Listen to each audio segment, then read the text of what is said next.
Les assaillants du Crocus City Hall vont être enfermés à perpétuité dans le top 3 des pires prisons du monde, la prison du Dauphin Noir. Vladimir Poutine a insisté pour que les assaillants soient enfermés dans cette prison et qu'ils y soient enfermés à vie. Pour info, il s'agit d'une prison où les pires criminels de Russie sont enfermés comme des cannibales, tueurs en série par exemple. Des conditions très dures comme interdiction de sortir de la cellule, lit en pierre, lumière allumée 24 heures sur 24. Aucun divertissement autorisé. Pour les Russes, il s'agit des pires conditions pour un humain, encore pire que la peine de mort. Vladimir Poutine, quant à lui, a confirmé à la population russe qu'il s'agissait bien d'une attaque organisée par l'Ukraine, et que les interrogatoires musclés ont fourni des informations précieuses pour identifier les responsables.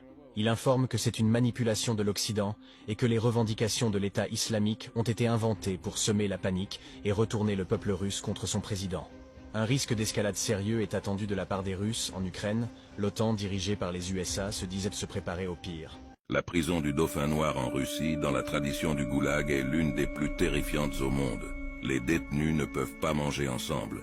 Les repas sont livrés depuis une fenêtre, par des gardes utilisant une longue pelle. Si un détenu quitte sa cellule, il doit se déplacer dos courbé à un angle de 90 degrés, avec les pieds enchaînés et les yeux bandés afin de ne pas connaître l'apparence de la prison. Ils ne voient que leur cellule. Le nombre de gardes est égal à celui des détenus. Pendant des siècles, personne n'a jamais réussi à s'évader de cette prison. La seule issue est la mort. La vie à l'intérieur est un supplice. Les détenus n'ont pas le droit de s'allonger pendant la journée et doivent rester debout. La nuit, les lumières restent allumées, avec une surveillance 24 heures sur 24 empêchant toute obstruction de la lumière. Même se toucher le visage est interdit, car tous les mouvements doivent être surveillés. Ceux qui purgent plus de 10 ans peuvent avoir le privilège de regarder la télévision.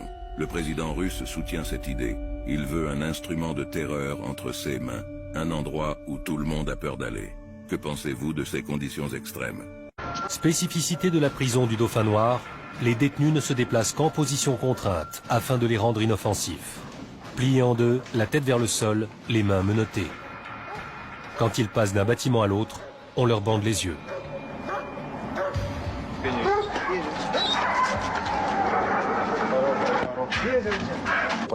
Pourquoi leur bander les yeux? Eh bien pour que les détenus ne puissent pas repérer nos déplacements ou connaître notre localisation dans le bâtiment ou sur le territoire. Comme ça, si jamais il y a un moment d'inattention, le détenu ne saura pas dans quelle direction s'enfuir. D'où l'intérêt de leur bander les yeux. Cette position permet de neutraliser complètement les prisonniers dangereux et les empêche de comprendre la disposition des lieux. Il n'y a pas de promenade à la prison du Dauphin Noir.